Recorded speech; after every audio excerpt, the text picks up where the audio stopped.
Hey guys, what's up? Mini Vision Wayne today. Halika, pag-usapan natin itong mga pasaring ni Jose Castro kay Senator Bato de la Rosa. Sabagay, general din naman siya. No? Four-star general siya dahil dati siyang PNP chief na itinalaga ni President Duterte. Kung maalala ninyo. No? But anyway, tara pag-usapan natin.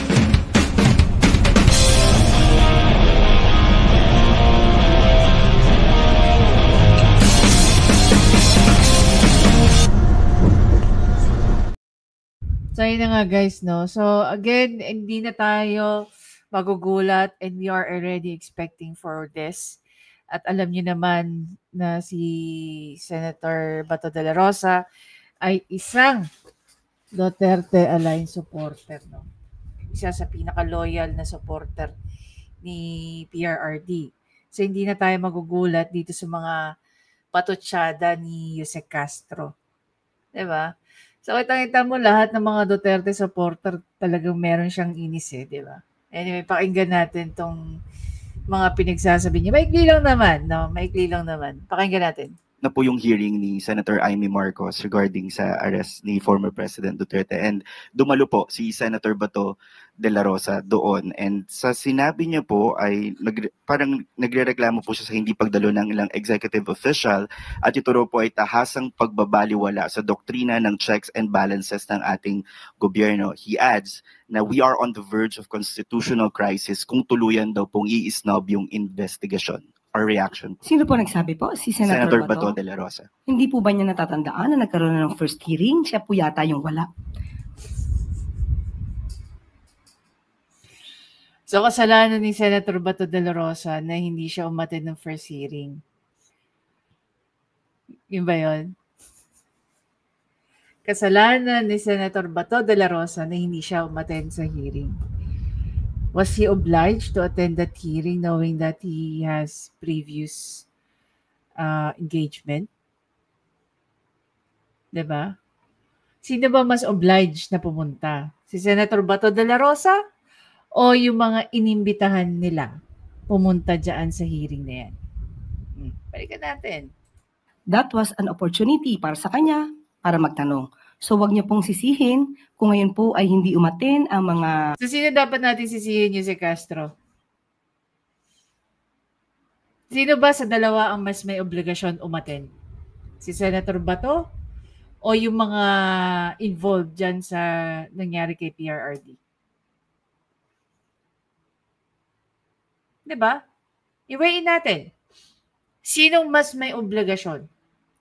Yung mga pinatawag ni Senator Amy Marcos o si Bato de la Rosa, si Senator Bato de la Rosa na umattend ng first hearing. Kasi whether or not nandun naman si Senator Bato de la Rosa, Senator Amy Marcos was already asking the right question. Diba? And definitely, dahil nga election period, campaign period rather, may schedule na si Senator Bato de la Rosa. Paano yung kung yung araw na yon meron siyang important engagement? I'm very sure naman na napapanood niya rin yon. Ang priority is maka-attend yung pinapasabi na ni Senator Amy Marcos. Dahil sila naman yung subject ng investigation at hindi naman si Senator Bato de la Rosa. So regardless kung umattend si Senator Bato ng first or second, yung in-invite nila to be there should be there, di ba? Dahil hindi na nila masagot yung mga tanong ni Senator Amy Marcos, kaya hindi na sila nagpunta. Ini-invoke na nila ang executive privileges. And may mga ni-raise din naman si Senator Amy Marcos. Knowing that si Senator Amy Marcos, graduate lang ng law. Ikaw, abogada ka na. You have your own interpretation of the law. based on the jurisprudence that you raise. Meron din ni-raise na jurisprudence si Senator Amy Marcos. So, sino paniniwalaan ng taong bayan? Ikaw o si Senator Amy Marcos? Cabinet officials natin sa pangalawang hearing po. 6 na oras po ang naging hearing. You know, I don't know kung ako lang o kayo din. Yung pagsasalita ng po ni Jose Castro, napaka-ano niya, no? Ang dating sa akin, may tamang word for that hypocrite. Akala mo magalang, no? Not because you say po, that doesn't mean magalang ka. Hindi ka magalang, Jose Castro. Let me tell you that. Hindi ka magalang. Hearing nung una. And you cannot win any respect by saying po every time that you talk.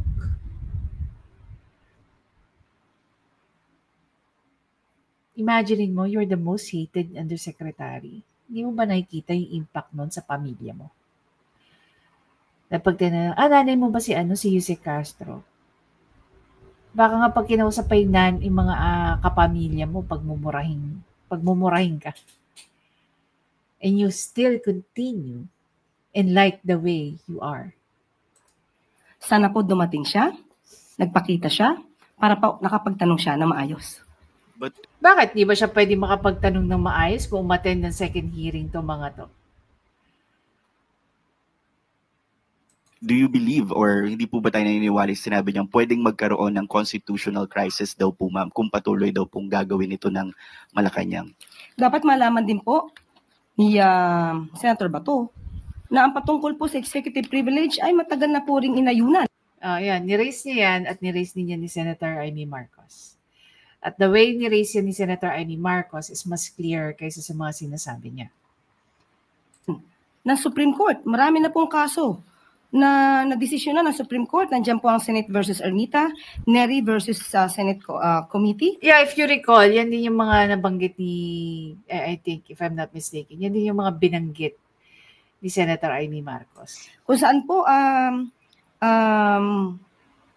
executive privilege ay patunay lamang po according to the Supreme Court decisions na ito po ay maaaring i-invoke ng ating Yeah, maaaring i-invoke for what grounds? May limitation din yan, di ba? Lahat naman ng bagay may limitation.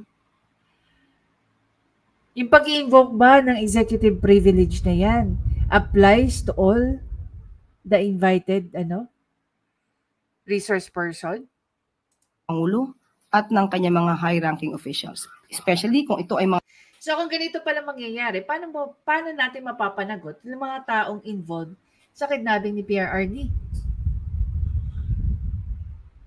Diba? patungkol sa deliberative process privilege, presidential communications privilege, or state secrets privilege. So sana po mabasa niya po ang mga kasong ito para po siya maliwanagan. Follow-up question from Maricel Halili. Hi, ma'am. Magandang umaga po. Just one quick follow-up. Sinabi po kasi rin ni Senator Bato na gusto niyang ipasabina itong mga government officials na hindi dumalo.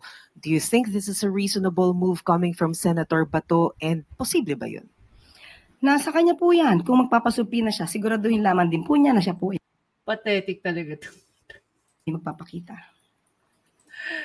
Siyempre magpapasabi na siya para makita niya yung mga tao.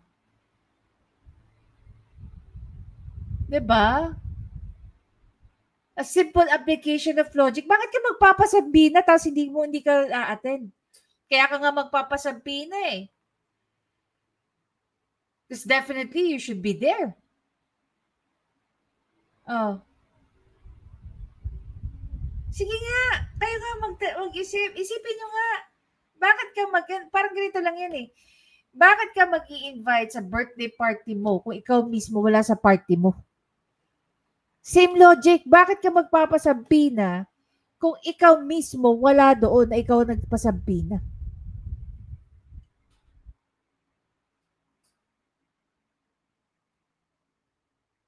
Diba? Next question, Anne Soberano. Alam mo kung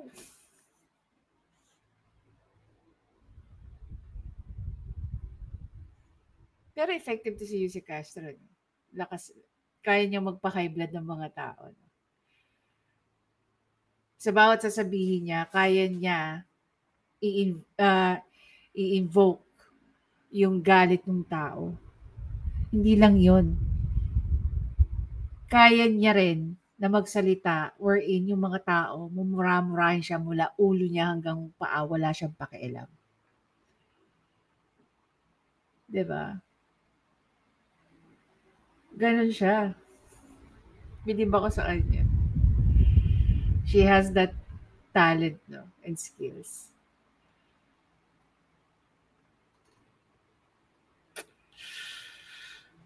Hindi ko lang nature yung magmura sa mura-murahin yung mga tao. No? Pero every time you see Yusek Castro, yung sobrang inadore mong tao before, siya naman yung pinakasusuklaman mong tao for saying stupid things. Diba? Saan ka makakita magpapasampina ka, tapos ikaw ang wala? That's how pathetic you are.